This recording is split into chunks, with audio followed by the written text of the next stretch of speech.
అందుకే భక్తుడు కొలస్సీ పత్రిక 3:24 ఒక మాట అంటాడు, మనం చేసేది మనుషుల నిమిత్తం చేయకూడదట.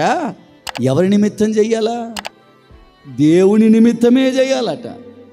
ఎవరి కోసం చెయ్యాలా చెప్పండి? ఎవరి కోసం చెయ్యాలా? మనుషుల కోసం కాదు. ఎవరి కోసం భక్తి చేయాలా? పాస్టర్ గారు సంఘాన్ని పోకపోతే వస్తాడు, ఇంటికి వస్తాడు, తిడతాడు, అరుతాడు, అడుగుతాడు అని నా కోసం భక్తి చేయకూడదు. లేకపోతే ఆదివారం కాబట్టి ఖచ్చితంగా పోవాలి అని ఆదివారం కోసం రావడం కాదు. దేవుని కోసం మనం నిలబడాలి. మనుష్యుల కొరకు కాదు. మనం ఏం చేసినా ఎవరి నిమిత్తం చేయాలట చెప్పండి? ఎవరి నిమిత్తం? దేవుని నిమిత్తమే.